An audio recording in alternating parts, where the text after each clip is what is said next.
quick introduction. My name is Sharda Ramanathan, and I'm the PPI Development Manager at Foundation.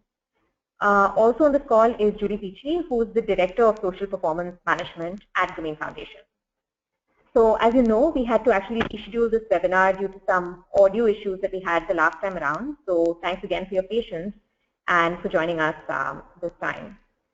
Now, Ghana's PPI was actually released slightly earlier this year in March of 2015, as some of you might know. So our goal today is to introduce you to this new PPI and train you on the new indicators. So the next slide will actually show you the agenda of this session. We'll just move to the next slide.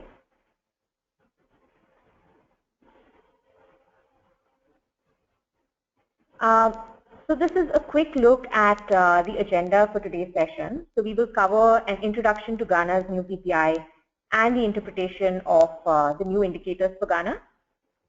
Now, in terms of the flow of this presentation, what we will do is go through the slides that we've prepared for the training first, and then we will open up for questions at the end of the session. So I think we mentioned this in the chat box that you can see in the right-hand corner of your screen. But you can use that chat window to send us any questions, and we'll take note of these questions and address them towards the end of the session. So that's how the session will flow. So we'll move on to the next slide now, which talks about the PPI tool. So a quick look at that one. So this is an introduction to the PPI tool for those of you who are not familiar with how it works already. So the PPI, or the Progress Out of Poverty Index, is a statistically rigorous yet easy to use poverty measurement tool. It's developed by Mark Schreiner of Microfinance Risk Management LLC. The PPI is a country-specific tool, and it's based on each country's most recent national household expenditure or income survey. The PPI basically contains 10 verifiable questions which field agents can ask their clients in 5 to 10 minutes. These questions are all very simple. Things like, what material is your roof made of? How many of your children are in school? And so on. Now, here you can look at, what the PPI actually looks like. You see a scorecard here. So there are questions, and folks can respond to the questions. And based on the response, they get points. So you can see the points which are sort of allocated here. And once all the responses are filled up, you add up these points and you arrive at a total score for the respondent. And you can use PPI lookup tables. So every PPI comes with a lookup table which allows you to convert these scores to a poverty likelihood, right? To a likelihood that the respondent's household is living below a particular poverty line. PPIs are calibrated to both national poverty lines and the international 2005 PPP lines.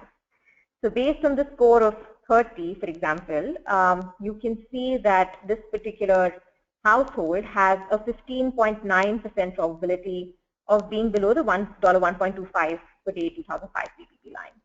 So that's at a very basic level, how the PPI works. So as I mentioned, it's a country-specific tool. So we have PPIs for 59 countries at the moment. And organizations can use the PPI to measure their poverty outreach, assess their social performance, and track progress over time. So this is a very quick overview of the PPI tool. And we'll now look at, more specifically, Ghana's new PPI tool. So that's in the next slide. So Ghana's new PPI tool is based on data from the 2012-13 Living Standards Survey, which is conducted by the Ghana Statistical Service. The older version of Ghana's PPI was based on the 2005-2006 Living Standards Survey. Ghana's new PPI is calibrated to 15 new definition poverty lines. These include the food line, the 100% national line, 150% national, and several international 2005 PPP poverty lines, such as $1.25 a day, $2 a day, $2.5 a day, and so on. Now, in addition, you'll see that this PPI is also calibrated to 7 old definition poverty lines or legacy lines. So legacy lines help users current users to make the transition from the old PPI to the new PPI. So this is for people who collected data using the old PPI and want to transition to the new PPI. If you look at Ghana's design documentation memo, and you'll find this on our website in the Ghana country page, there is an appendix on page 115 here, which actually gives you a step-by-step explanation and example to help you understand how you can compare results from the old and the new PPI.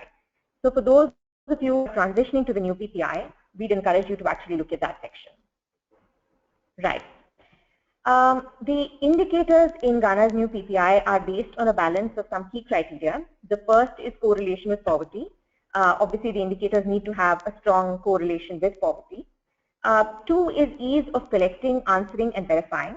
The questions must be easy for enumerators to understand and ask, and for clients to respond to. And third is the ability to change over time with poverty levels. That is, the indicators must be able to reflect change in poverty levels over time. These are three criteria based on which indicators are selected in a PPI. We also field test PPIs prior to their release, and Ghana's PPI was field tested in Ada East and Ada West, Greater Accra, Brong Ahafo Sunyani, and Eastern prior to its release. So that's a quick overview of Ghana's new PPI, and we'll move on to the interpretation of indicators. Now, before we start with the section, I'd just like to emphasize that we are going through the most important guidelines to interpret each indicator. Given that this is sort of an hour-long training session, it won't be possible for us to go into much more details than that. What we would encourage you all to do, therefore, is go through the PPI design documentation for Ghana, which is uploaded on our website, and look through the instructions provided in the guidelines section in that memo. We've also extracted the guidelines section separately, and it's in a separate document called Interpretation of Indicators, which you can also download from our website. So for your training efforts, we'd encourage you to use both of these documents. Right. So now let's move on to the interpretation of indicators for Ghana's PPI, and these are some general guidelines. Sorry, just going back to the previous slide. These are some general guidelines that that you need to keep in mind as you conduct a PPI interview. The first point is verification. So this is a question that we get very often. Do we need to verify responses that a client gives to a particular question? So in general, you must accept responses given to you by a respondent. You don't need to verify responses unless something suggests to you that the response that is given by the client does not reflect reality, and verification will improve data quality. So, for example, if the respondent hesitates or seems nervous or confused, or you get the sense that he or she is lying, then you can choose to verify. Or if you hear something from a household member or a neighbor which is different from what the respondent has told you, you can choose to verify. Or if you notice something yourself which is again different from what the respondent has told you, you can choose to verify. So an example would be, say you're computing, you notice a child who's not been included as a household member when the child should have, right? That could be a case where you choose to verify. Or if you notice an asset which has not been accounted for, you could choose to verify in such cases. So you don't need to verify every response, only verify if you feel that it's going to improve data quality. Point two is, who do you interview, right? So the guidelines state that you must interview the head of the household. So the next question is, how do you determine who is the head of the household? Now, the head of the household will usually be identified by household members themselves. So if you ask household members the question, who is the head of this household, the head is the person that they give you in response to that question. So usually the head is the person who's the main provider and is familiar with all the activities and occupations of household members. In case for some reason you go to interview the client and the household head is not available, then you can interview any adult member of the household who's able to give you information on behalf of the other household members.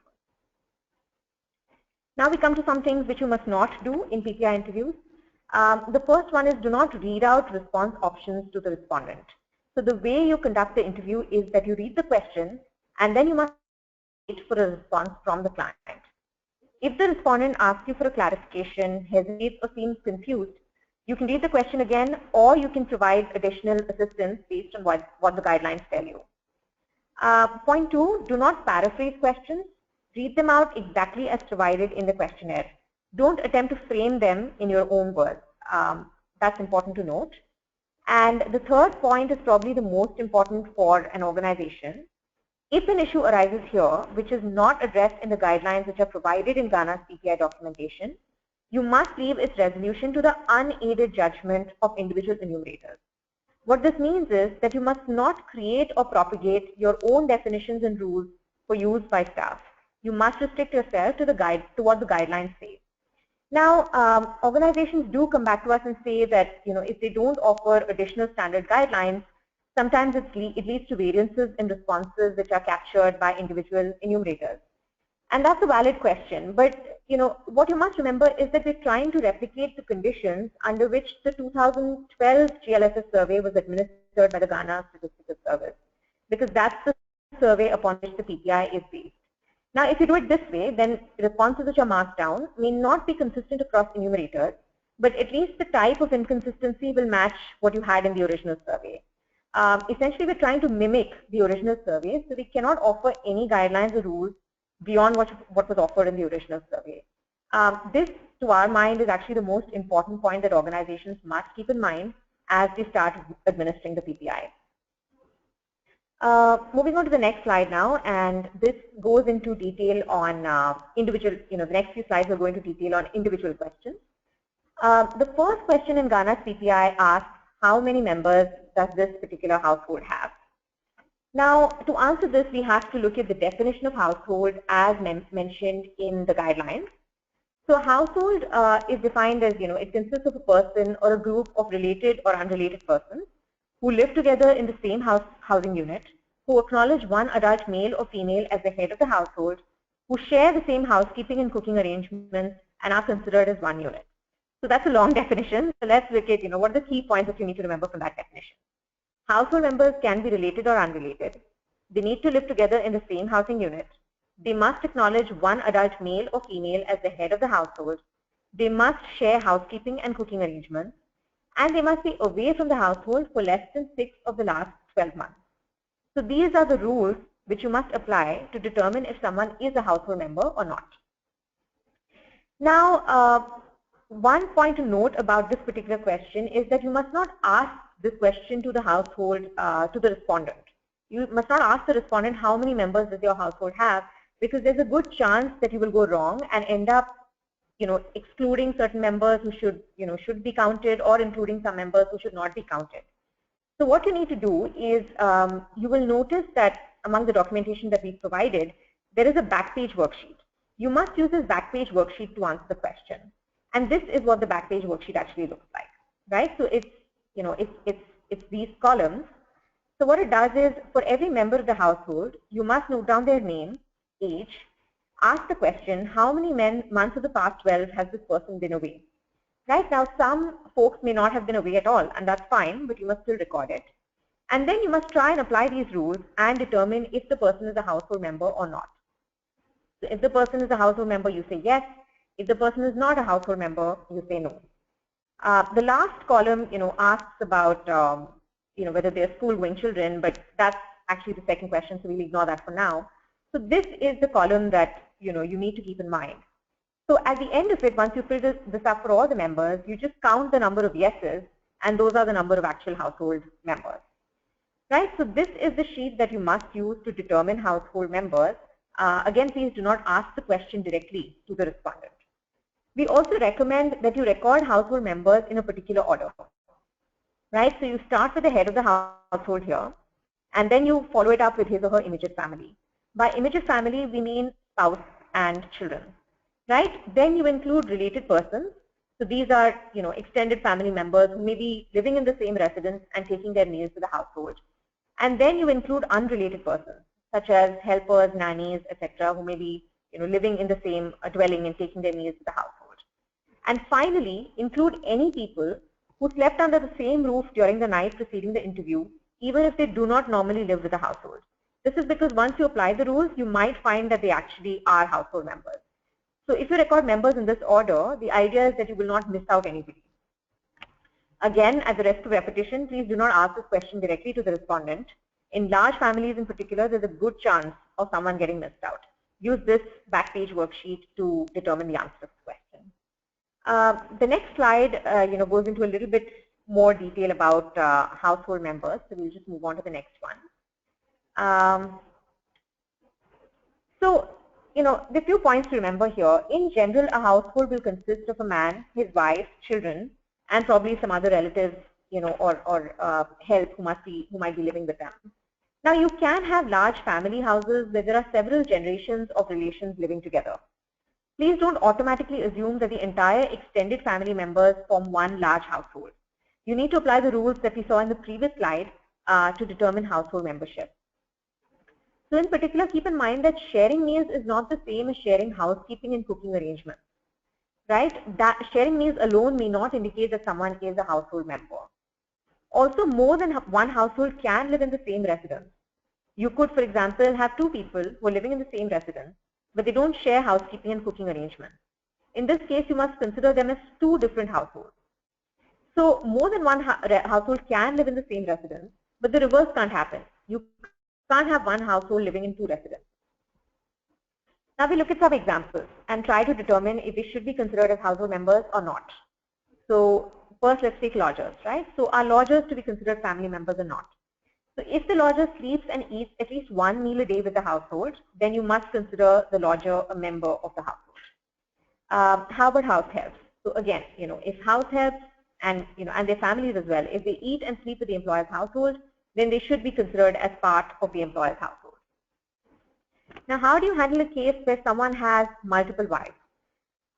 So if the man has more than one wife and he lives with them in the same residence and eats successfully with each wife in turn, then it is considered one household.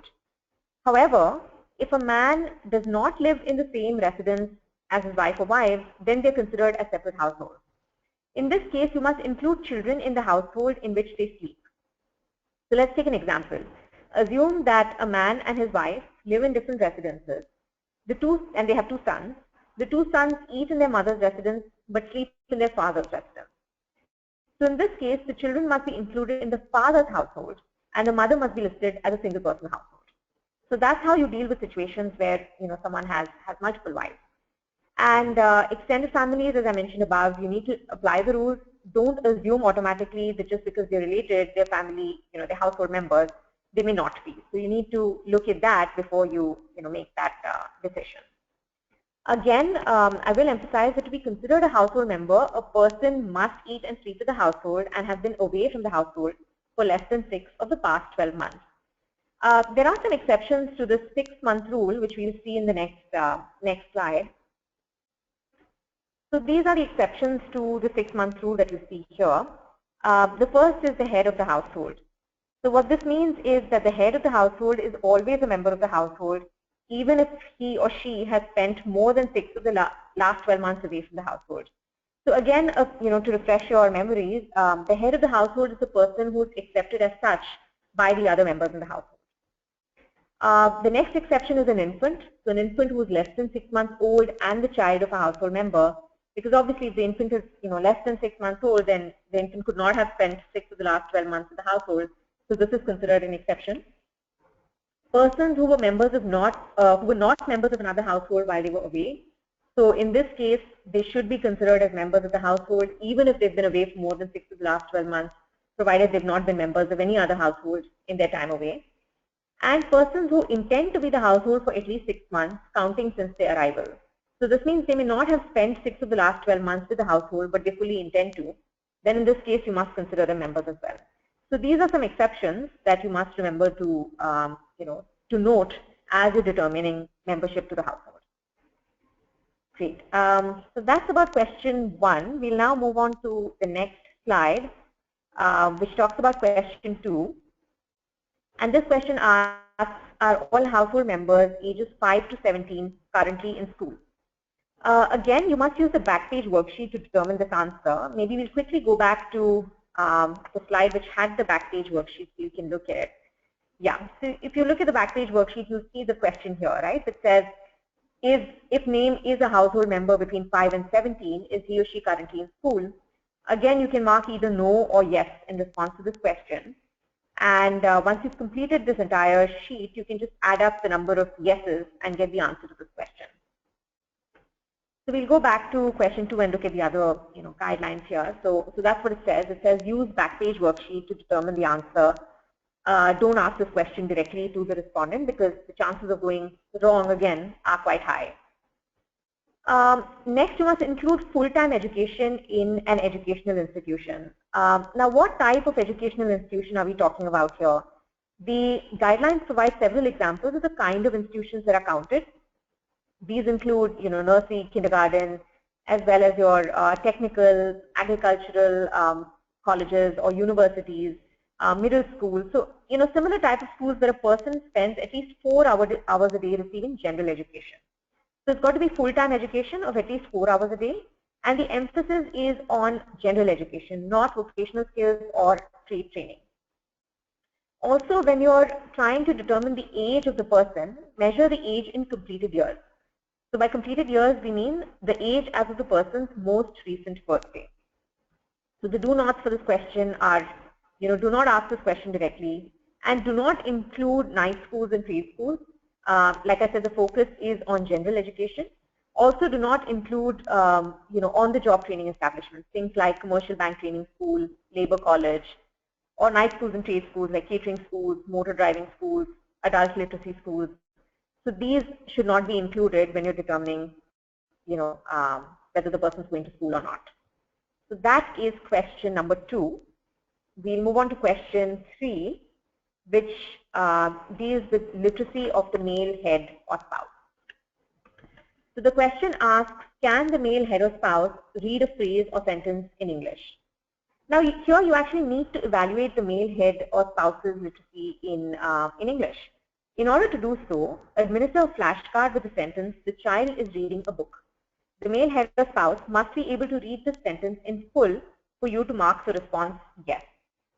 Now, you could have a situation where the male head or spouse is not present at the time of the interview. So in this case, you can actually mark the response to this indicator based on the literacy status of the male head or spouse that is reported by the respondent. That is, you can take the respondent's word for the literacy status of the male head or spouse in case the person is not available at the time of the interview for you to, administer the flashcard. How do you determine the male head or spouse? So, we know how to determine who's the household head. Like we said, it's a person considered as such by the household. So once you know who the household is, you can determine who the male head or spouse is. Right now, if your household head is male, then the male head or spouse is the same person. It is the household head. If your household head is female, then the male head or spouse is her spouse, partner, or companion.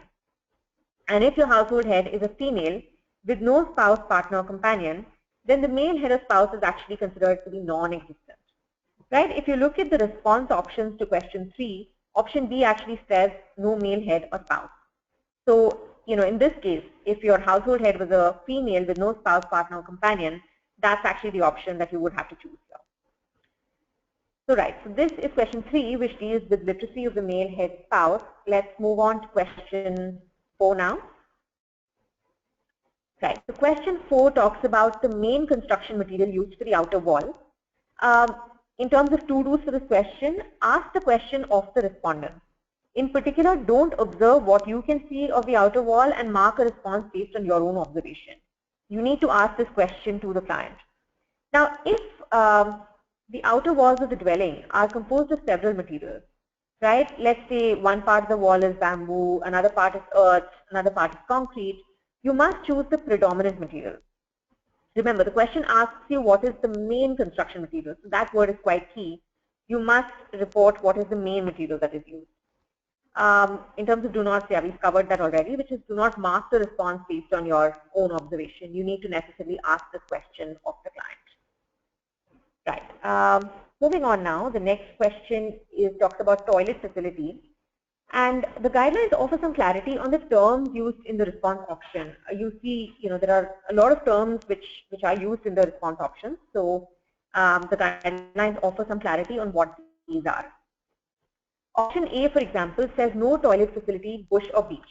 Now this is to be marked when there's no toilet facility of any kind for use of the household, or when respondents indicate that they use the bush, beach or field, what are popularly called as free range options.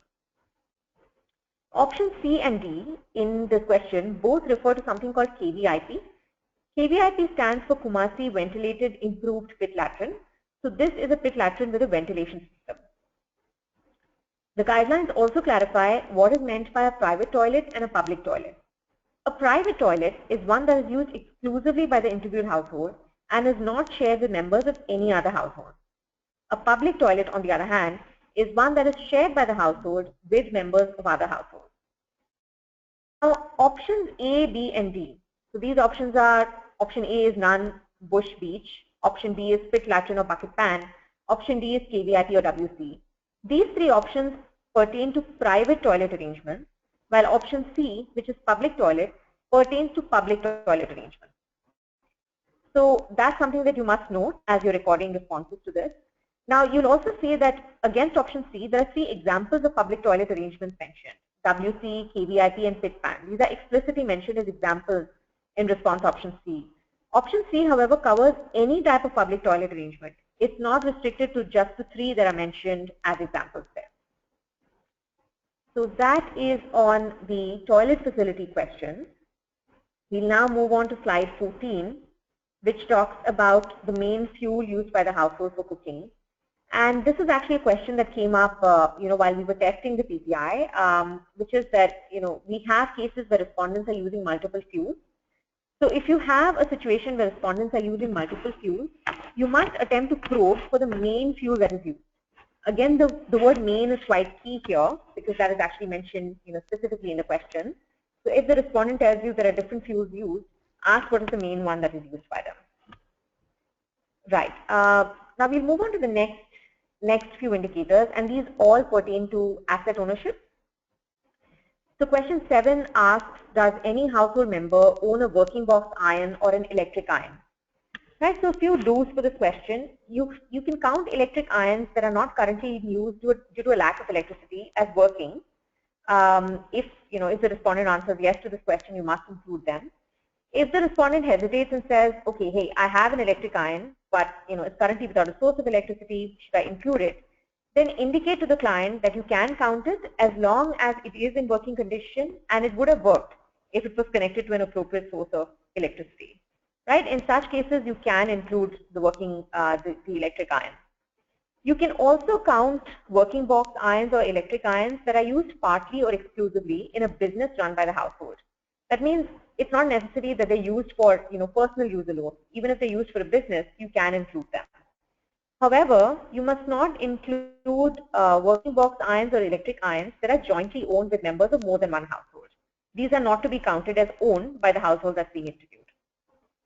So these are the guidelines that that govern this particular indicator. We'll move on to the next one. And you'll actually see here that the questions are, the guidelines are quite similar to what we saw in the previous slide. So this question says, does any household member own a working television, video player, VCD, DVD, MP3, MP4 player, an iPod, or a satellite dish? Right? So it asks about ownership of any of these assets. Right? Again, you can include any of these assets if they're in working condition but lack electricity. You must, if they're in working condition and would have worked if they were connected to an appropriate source of electricity, you can include them in the response. You can also include these assets if they're used partly or exclusively in a business, but do not include them if they're jointly owned with another household. Right? So if these assets are jointly owned with another household, do not count them as being owned by the household that's being interviewed. So as you can see, it's very similar to the question on irons that we saw on the previous slide. Great. Moving on to indicator 9 now. This talks about how many working mobile phones are owned by members of the household. Again, it's quite similar to what we saw in the previous question, but since about mobile phones, there are some minor differences. So you can count mobile phones that are not currently in use due to a lack of battery power or even subscription of minutes. Right, so these can be considered as working, assuming they're in working condition and would have worked if if the phone sort of would have worked if it had an appropriate battery or if it had subscription of minutes. So even if it's not working now, but would have worked if it had either battery power, subscription, or minutes, you can include it in the response. You can include mobile phones that are used partly or exclusively in a business run by the household. Again, it's not necessary that they use only for personal use, but you must not include mobile phones which are jointly owned with another household. Those must not be counted as owned by the household that's being interviewed here. Right, that's on indicator 9. We'll move on to indicator 10 now. Indicator 10 talks about ownership of a working bicycle, motorcycle, or car. So again, you must include working motorcycles or cars, if even if they lack fuel. So assuming that they're in working condition and would have worked if they had fuel, you must include them in the response to this question. You must also include these assets if they are used partly or exclusively in a business. However, do not include them if they're jointly owned with another household. So in this case, they're not to be counted as owned by the household being interviewed. So you'll see that all the assets ownership questions are actually quite similar in terms of the guidelines that govern them. Great. So this is, this covers the indicator-specific guidelines. We'll now turn our attention to a few more additional general guidelines that you must be mindful of. Some of these guidelines will actually appear quite intuitive, things like be punctual and so on, but it is important to keep in mind because these are important guidelines and can affect the interview and the options that are given to you by the respondent. So first of all, be punctual, because the household is actually giving you their time, so it's just bad form to keep a respondent waiting for you. 2, dress properly in a manner that makes the respondent trust you and think of you as a reliable person. 3, make sure that you interview clients in their homes. As I mentioned before, our goal is actually to mimic the GLSS 2012 survey, and that survey was conducted in people's homes. Hence, the correct way to administer the PPI as well is in the client's home. 4, ask your questions in privacy and remember to keep your responses confidential. So if other people are present during the interview, it may embarrass the respondent or influence the answers that he gives you. Now, this is particularly likely, if the questions are of a sensitive nature. So when you start the interview, ask the respondent what is the best place in the house where he's least likely to be disturbed and conduct the interview there. If another person is present, see if you can get them to leave tactfully. Again, the guidelines of the design documentation memo actually offer several tips and ideas which you can use in these situations. We would strongly encourage you to take a look at them. 5, maintain the tempo and pace of the interview. Avoid long discussions of the questions with the respondents. If you find that you're receiving irrelevant questions or complicated answers, don't break in too suddenly and cut the respondent off. Rather, listen to what the respondent is saying and try to lead him back to the original question that you had. Always remain neutral when you're conducting the interview. What happens is that most people are naturally polite with visitors and they'll try to give you a response that they think will please you. So don't express any emotion, surprise, approval, disapproval about the answers given by the respondent, and don't tell them what you think about the questions or the topics themselves. If you do so, there's a chance that you end up influencing the respondent's answers to your question. Also, avoid preconceived notions. Like, don't have any preconceived notions about the person's ability to answer your question or about the kind of answer he's likely to give. So, for example, don't attempt to simplify the question thinking that the respondent will not understand the question. The way to administer the PPI is you read the question first exactly as it's written in the questionnaire. If the respondent asks you for clarification, hesitates, seems confused, then you can read the question again or provide any additional assistance that is based on what the guidelines tell you. 7, demonstrate patience and tact throughout your interview. Don't get into arguments with the respondent or adopt an abrasive attitude. That doesn't help at all and will influence the respondent's responses to you also. Now, if you're going to be using the PPI in a region or area where people do not speak English, it may make sense to invest in a standard, well-done translation of the scorecard and guide to language. And you must train your enumerators to use these translated instruments correctly. Otherwise, what can happen is that there will be tremendous variations in translations and interpretations across individual enumerators, and this can impact the quality of the data that you've gathered. So it makes sense to invest in this translation upfront. In case your enumerator does not speak the client's language or dialect, you can use interpreters for the interview. So if you're trying to find an interpreter, then first try and see if another household member can act as an interpreter. If there's a household member who speaks English, for example, that person can be used as an interpreter. If there's no one else in the household who can act as interpreter, then you ask the household to choose someone who can be an interpreter, right? Like a neighbor or a relative or a friend. Now, you must remember though that sometimes problems can arise from using interpreters, right? So the first problem is that you don't know the language, so you can't judge the quality of the translation that the interpreter is doing. The second problem is that sometimes interpreters are so familiar with the household that they may start answering on behalf of the respondent, which of course you don't want.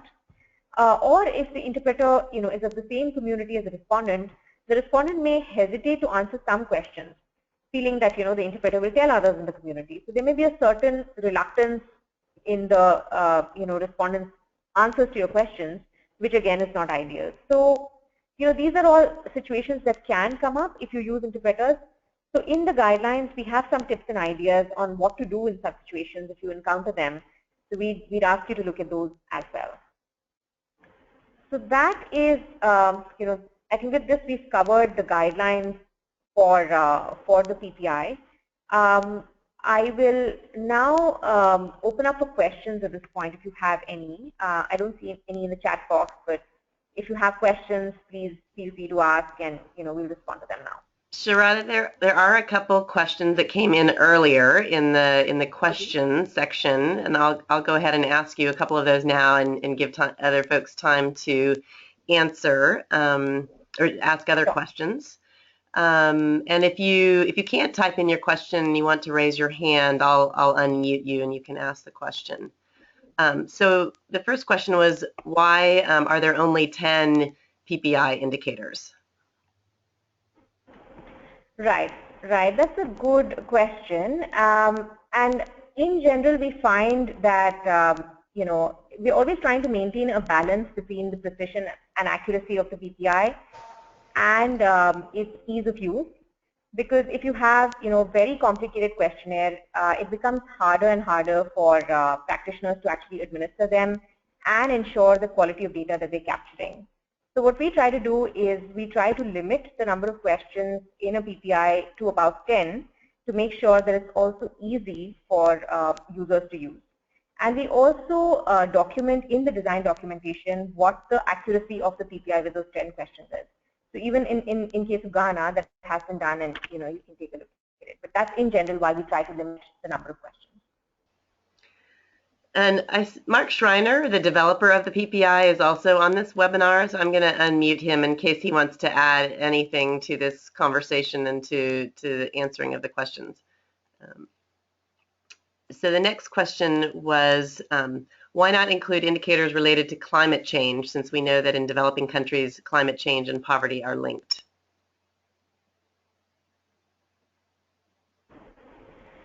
Right. So I think a lot depends on whether questions related to climate change were part of the original survey based upon which the PPI has been built. So it depends on whether questions related to climate change are actually part of the 2012-13 GLSS survey based on which Ghana's PPI has been built. And the second point is, like I said, the questions or indicators in the PPI are selected based on a balance of some criteria. The first is their correlation with poverty, and second is their ease of use, and the third is their ability to change or predict poverty level over time. So it's based on these that the questions have been chosen. So like I said, I'm not sure even if questions related to climate change were part of the original survey. Mark, if you have further input on this, we'd love to hear you. Sure. Hi, this is Mark Schreiner. So what Sharada said is basically correct. There's no such indicators in the survey, but also, we don't really know yet how climate change is related to poverty. It's, it's probably going to make it worse, but we don't know yet.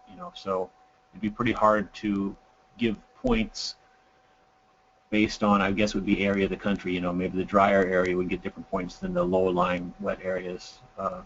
If there are such in Ghana, I don't know. But it's just not something that we have data on or know how it's related to poverty. Over. Thank you, Mark, for adding that.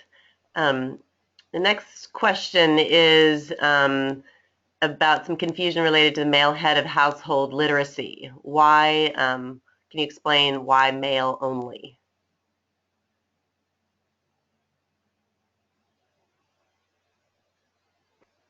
Right. So I think, there were two questions which were considered, which was both male head as well as female head. I remember when we were testing, both of these questions were tested, and there were issues with the question on the literacy of the female head or spouse. We encountered several situations where, the husbands were uncomfortable with us testing the literacy level of the wife. So it didn't look like an indicator that was particularly easy to use. Eventually we chose the one on male head or spouse because it was, a good predictor of poverty and also one that is easy to administer on the ground.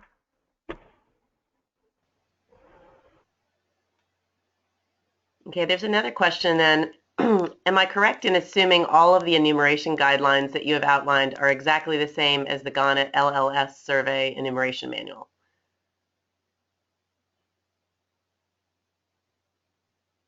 Yes, they are taken from there, and there are some which are, which are added for just clarity, which are sort of standard guidelines that we offer for the PPI. But yes, most are taken from what you see in the GLSS manual. Another question, how exactly is the legacy poverty line calculated?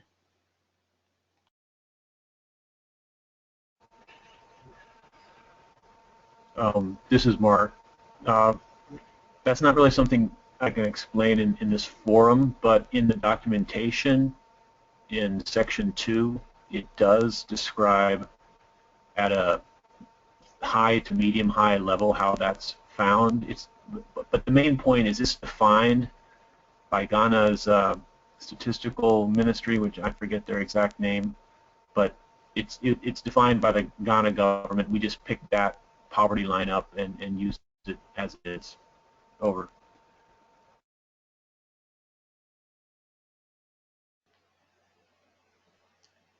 Thanks, Mark. The next question is, have you ever considered more than one PPI model for a country, like a rural PPI or an urban PPI? Mark?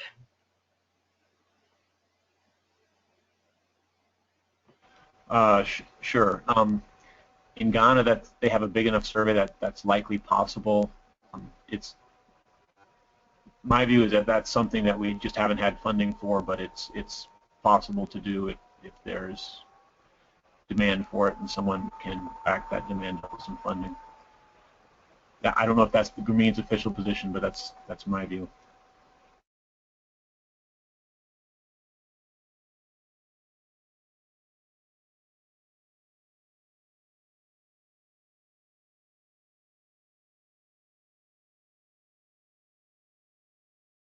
Over.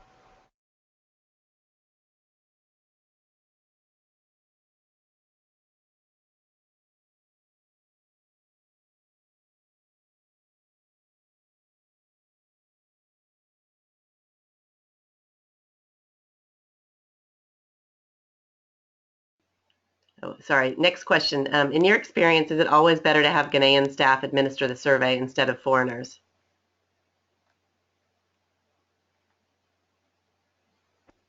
Well, I think the thing to be mindful of is really the language issue, because sometimes you might find situations where you have to either explain something to a client or even translate the question in a manner that the clients can understand.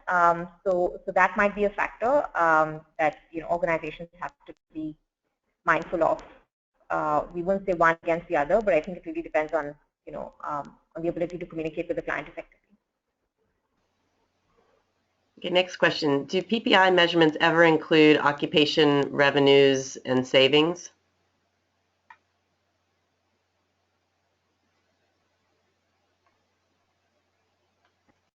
Well, Hi, definitely. this is Mark.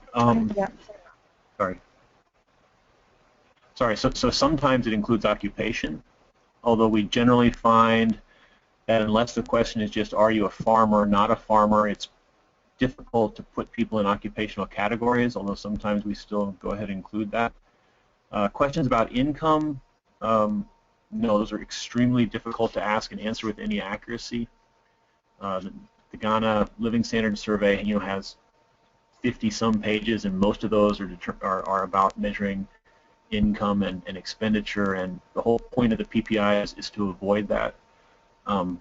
Savings, most surveys do not ask much about savings. If they do, the numbers are not very believable. It's one thing that people are quite likely to want to misrepresent, especially if their savings are in cash or on the house. They might not want to tell somebody that. So it's not a very reliable piece of data. Okay, the next question I will actually answer. It says, for my country, Togo, the PPI is not yet developed. How could a country ask for its PPI development from you? So the answer to that is if there are countries that organizations are interested in having a PPI for, you can simply email us or email the PPI help desk, which is ppIhelpdesk@grameenfoundation.org, and there's a link right on every page of our website. The main things that we need in order to develop a new country's PPI are the demand for it, which it sounds like you have, but the funding as well as the data. And I don't know what the data situation is for Togo.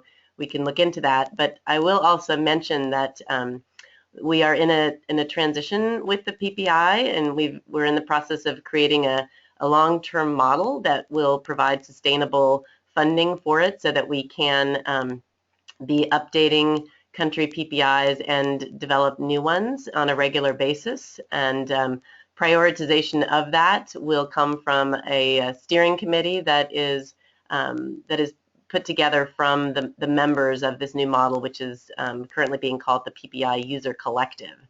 So that's in the works. It will be communicated in a little bit more in the next few months.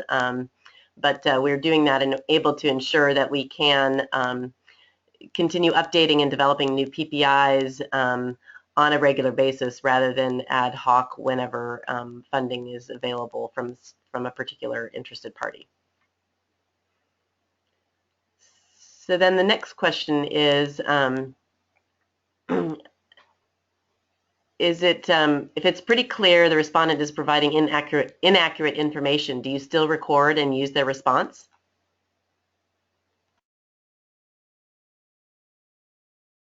I think you can definitely probe in such situations and try to understand, why the person is sort of giving you accurate responses, or see if someone else from the household is able to give you a response. Because, remember the guidelines say that, anyone from the household who has information about other members of the household can actually answer the questions. So you can try to see if someone else from the household can answer questions.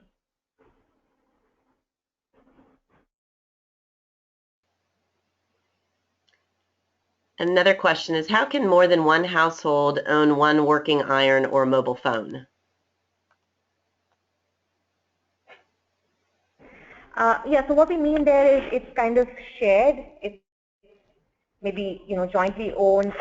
Like the definition of a household is actually quite strict in terms of how someone is a member or not. So maybe an example could be you have extended family members who jointly purchase a phone and actually should be considered two different households. So that could be a situation where it's a phone which is owned by two members from an extended family who are actually part of two different households. So that's an example of such a scenario.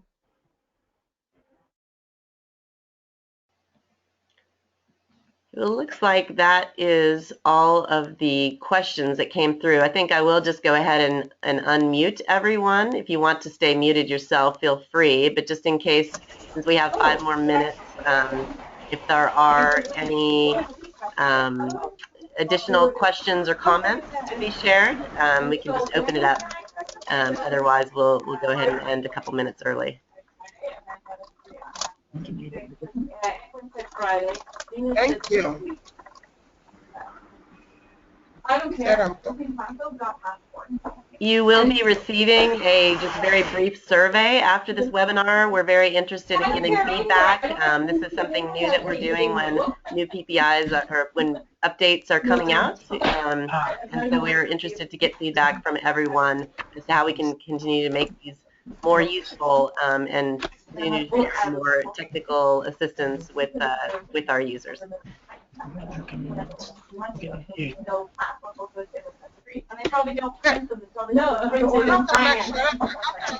There is a question about who conducted the assessment in Ghana. By assessment, what do you mean, Laura? Okay. And I was like, whoa, we just went. All right, there's some background noise, so I'm going to go back to muting everyone. I need a little more clarification on that last question about who conducted the assessment in Ghana.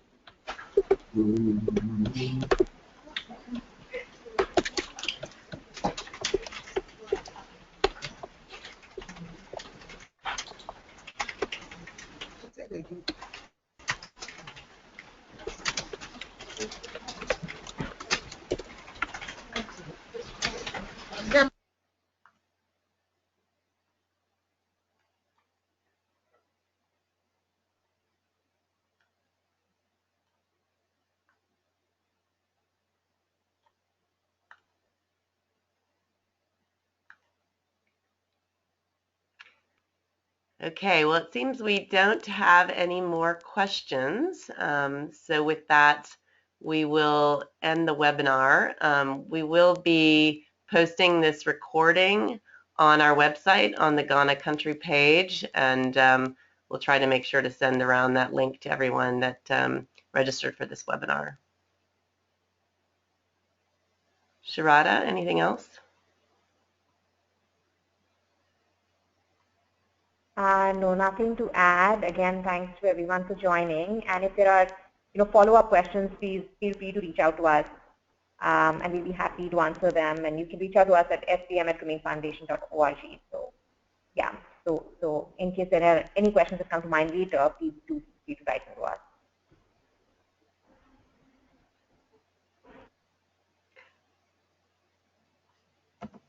Thanks, everyone. Have a great day.